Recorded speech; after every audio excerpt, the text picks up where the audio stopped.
우리가 인생을 살다 보면 바닷가의 풍랑처럼 잔잔할 때도 있고 또 풍랑이 일 때도 있어요. 우리가 그럴 때마다 전도서 5장 20절을 항상 생각해 봐야 합니다. 하나님은 솔로몬에게 이 세상에서 우리가 인생을 살아갈 때에 하나님께서 원하시는 것은 행복한 것뿐이다라고 말씀해 주시면서 인생에는 심각한 문제가 아무것도 없다라고 말씀해 주셨어요. 사람이 죽고 사는 것, 하나님의 나라와 지옥불에 떨어지는 것 외에는 세상에는 심각한 것이 존재하지 않는다라고 말씀해 주셨습니다. 오늘 여기 성경에 나타나고 있는 이삭은 여러 가지 어려움을 당합니다. 블레셋 지방에 살 때에 블레셋 사람들, 이 사람들이 우물을 이삭이 파게 되면 우물을 계속 빼앗았어요. 성경에는 여기 무려 6번, 7번이나 우물을 빼앗는 그런 장면이 나와 있고,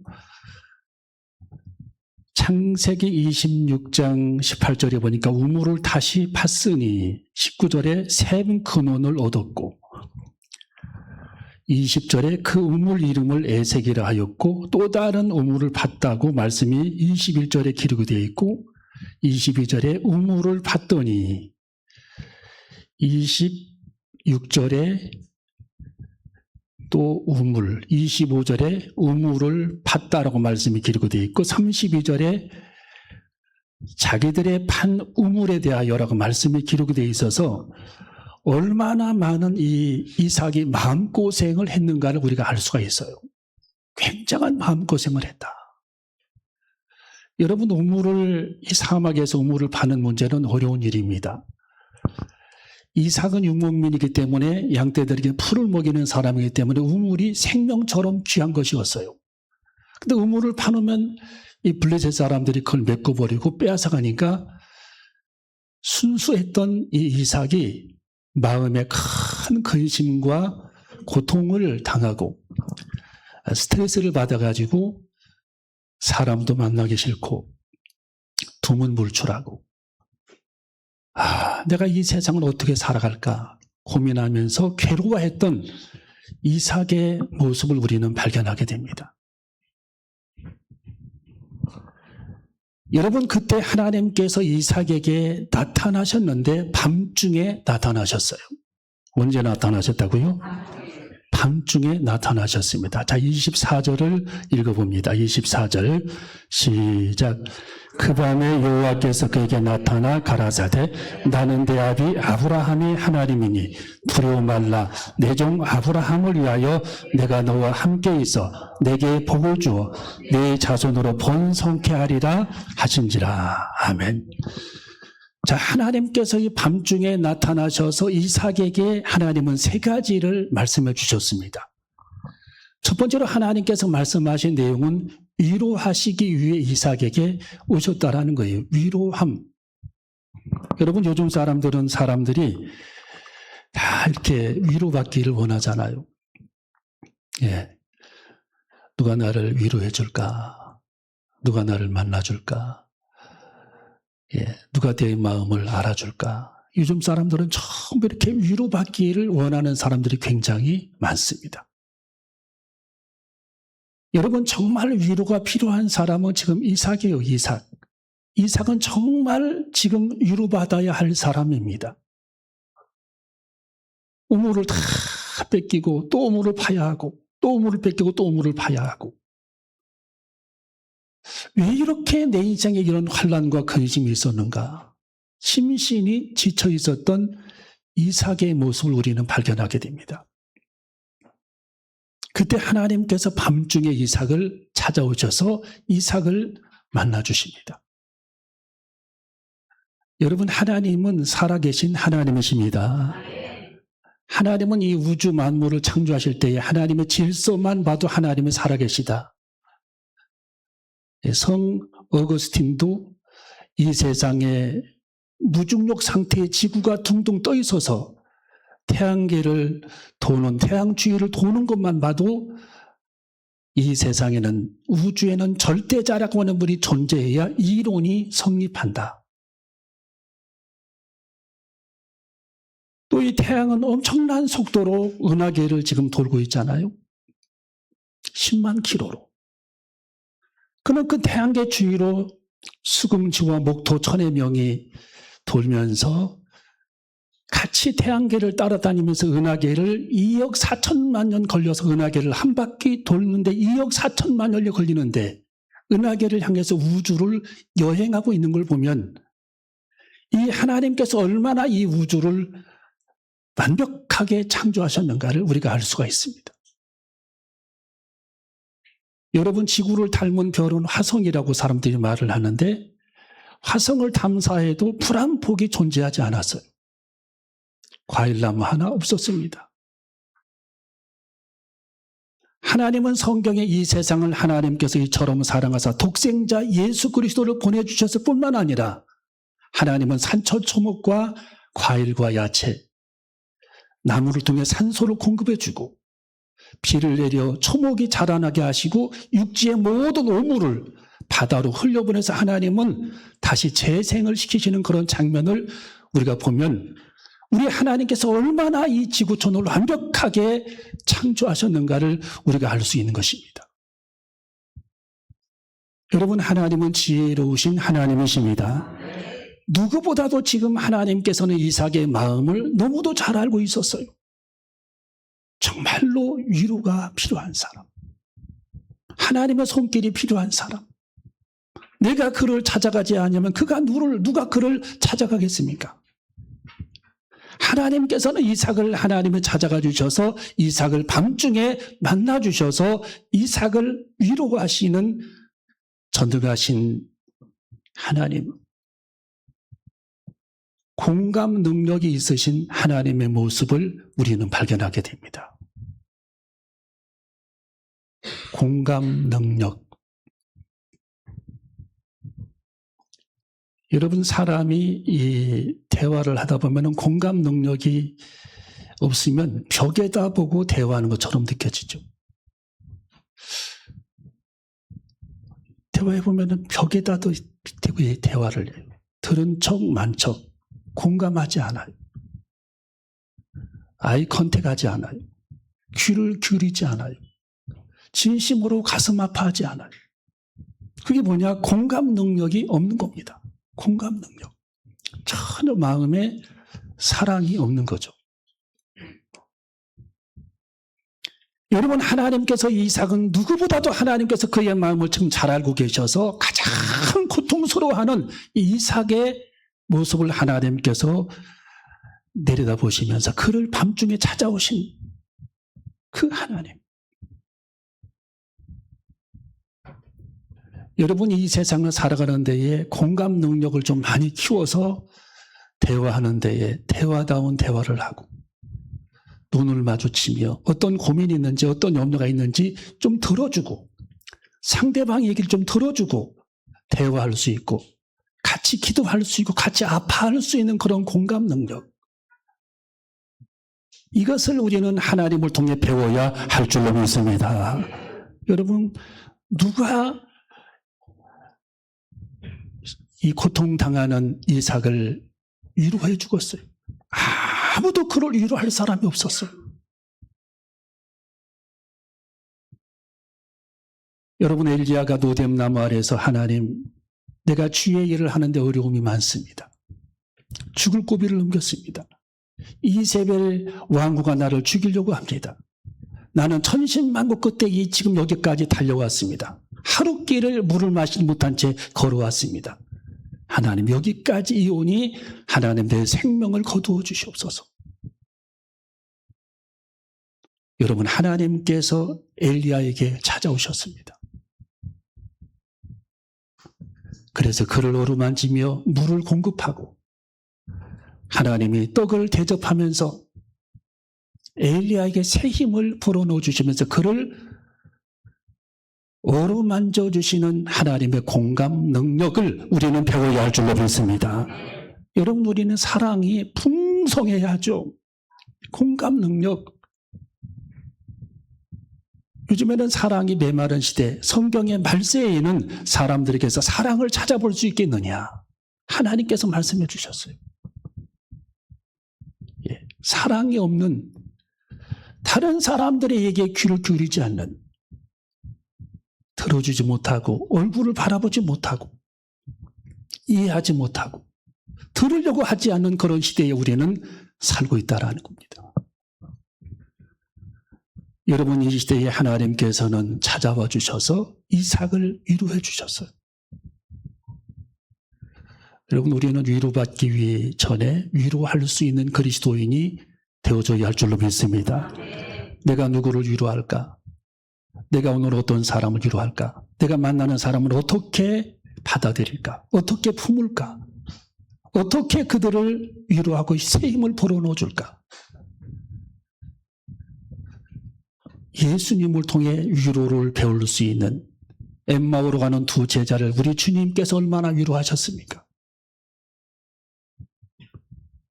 폭풍 가운데에 고통을 당했던 요백에 하나님이 나타나 주셔서 그를 위로하셨고, 야곱이 압복강가에서 밤새워 기도할 때에 하나님이 그에게 나타나서 그의 몸을 어루만져 주셨습니다. 위로의 하나님, 제가 위로의 사람이 되기를 원합니다. 제가 하나님 앞에 위로의 능력을 받기를 원합니다. 공감 능력을 얻기를 원합니다. 희망을 줄 수 있는 사람이 되기를 원합니다. 하나님 앞에 그렇게 거듭나는 우리 모두가 되어줘야 할 줄로 믿습니다. 두 번째로 밤중에 이삭을 찾아오신 하나님의 목적은 두려움을 극복하라고 하나님이 찾아오셨습니다. 자, 24절을 읽어봅니다. 시작.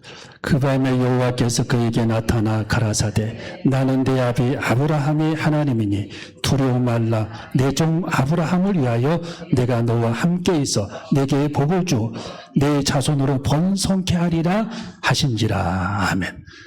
자, 하나님께서 찾아오신 두 번째 목적은 두려움을 극복하라고 하나님이 찾아오셨어요. 여러분, 지금 이삭은 굉장한 두려움에 휩싸여 있습니다. 내가 그들 블레셋 땅을 떠나왔는데 그들이 언제 나를 쳐들어와서 나를 잡아갈지, 군대들이 언제 동원해서 나를 내려와서 나를 잡아갈지, 언제 전쟁이 일어날지 밤잠을 자지 못하고 이삭은 두려워했습니다. 왜? 이삭은 블레셋 사람들에게 시기의 대상이었어요. 이삭은 하나님을 통해 많은 축복을 받은 사람입니다. 성경에 보면 농사를 해서 100배나 얻었고 소떼와 양떼가 넘쳤고 노비들이 넘쳤으며 우물을 팠으면 블레셋 사람들은 우물을 파도 물이 고이지 않았는데 이삭이 우물을 파면은 물이 솟구쳐서 계속해서 물이 나왔다라고 성경은 기록하고 있어요. 그래서 블레셋 사람은 그를 시기하고 그를 쫓아버립니다.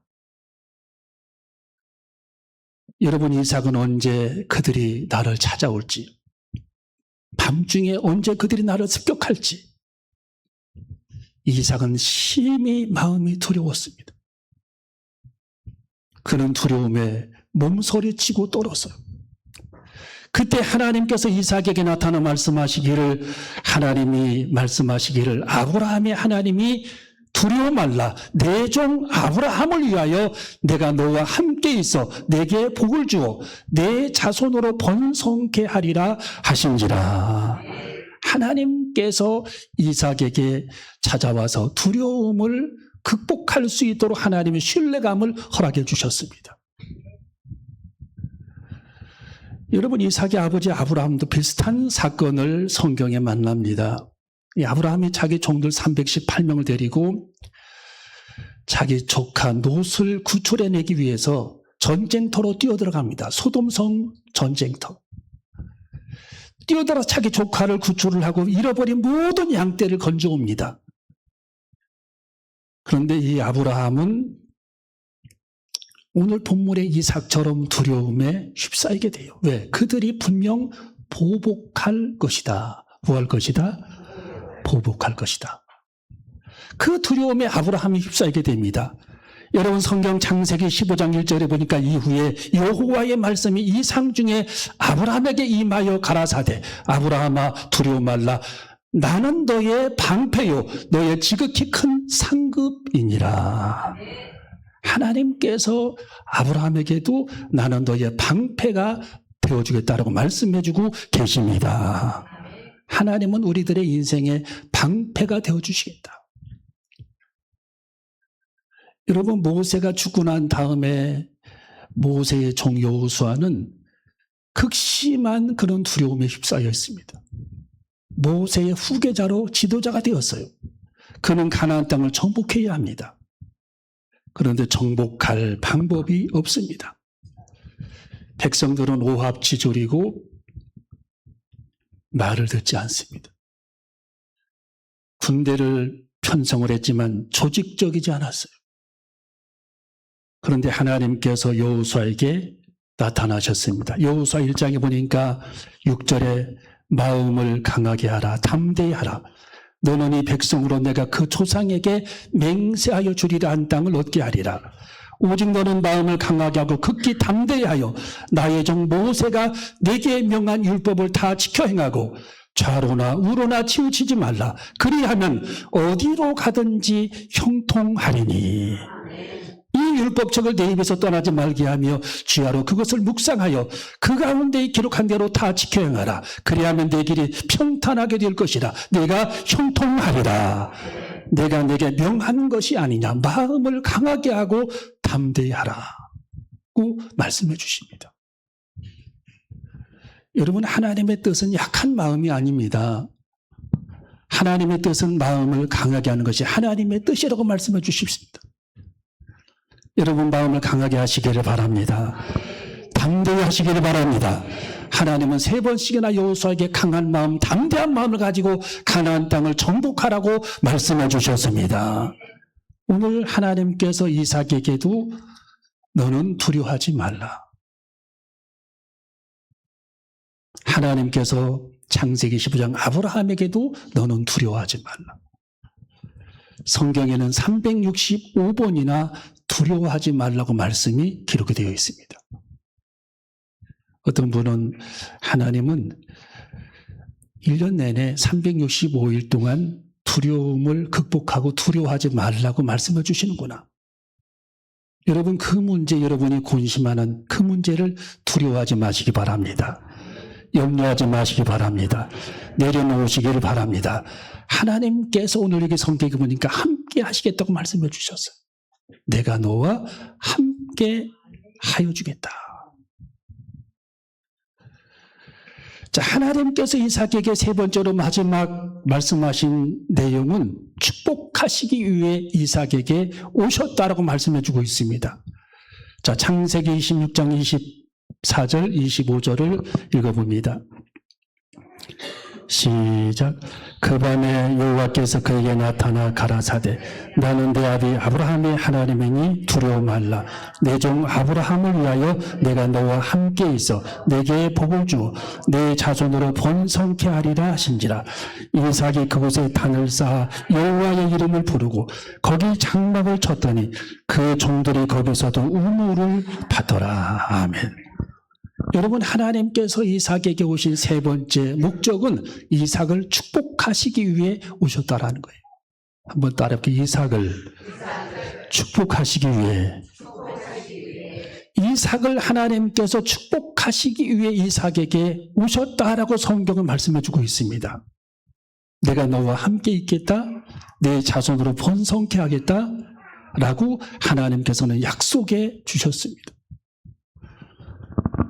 여러분 하나님께서 우리와 함께 하시는 이유는 우리가 하나님의 사명을 가지고 그 사명을 완수할 때 하나님께서 우리와 함께 하십니다. 사명의 자리, 순종의 자리를 지키면 하나님께서 우리에게 유하시겠다, 머물러 계시겠다라고 말씀해 주고 있습니다. 그래서 창세기 26장 1절과 2절, 3절을 읽어봅니다. 창세기 26장 1절, 2절, 3절 시작.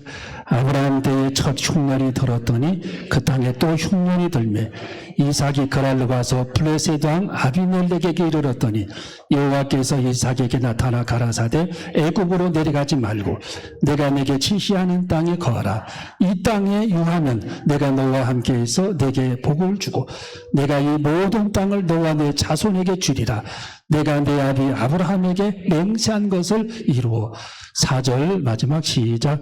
내 자손을 하늘의 별과 같이 번성케 하며 이 모든 땅을 내 자손에게 주리니 내 자손을 인하여 천하 만민이 복을 받으리라. 아멘.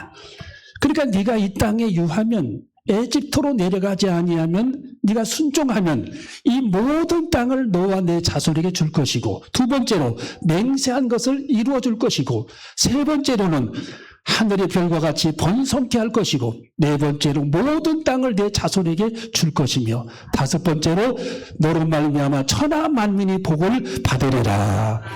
예수 그리스도의 탄생을 예언하고 있어요. 예수님의 탄생.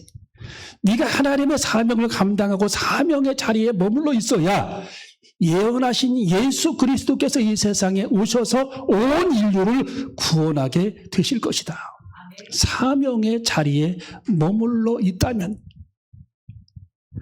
여러분 하나님은 지금 아브라함에게도 사명의 자리, 이삭에게도 사명의 자리, 엘리야에게도 하나님은 사명의 자리, 모세에게도 하나님은 사명의 자리에 머물러 있으라고 말씀해 주셨습니다. 이 사명의 자리가 이렇게 중요하구나. 내가 하나님께서 원하시는 사명의 자리에 머물러 있기만 하면 하나님께서 일하시겠다라고 하는 맹세이고 선언이십니다. 여러분 우리는 언제든지 하나님께서 원하시는 사명의 자리에 머물러 있어야 할 줄로 믿습니다. 하나님이 되게 주신 사명, 하나님께서 말씀하신 사명.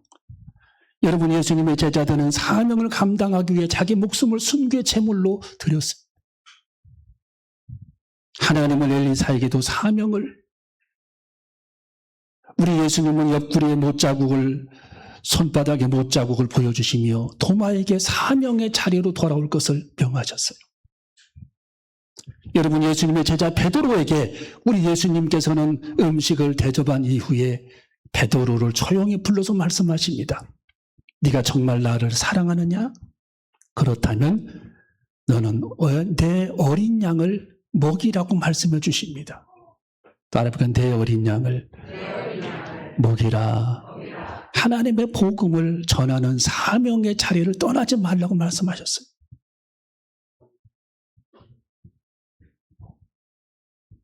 여러분 하나님은 지금 이삭에게, 에집트로 향하는 이삭에게 그를 중지시키며 네가 사명의 자리에 있기만 하다면 내가 너와 함께 해주겠다. 네 가문을 통해 하나님께서 영광을 받으실 것이며 네 허리를 통해 탄생하는 모든 백성들이 복을 받을 것이며 네 후손 중에 걸출한 예수 그리스도가 탄생하여 천하 만민이 복음을 통해 복을 받게 될 것이다 라고 말씀해 주신 겁니다.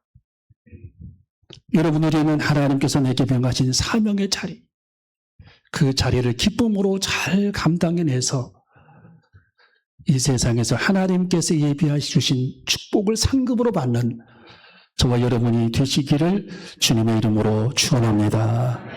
기도하시겠습니다.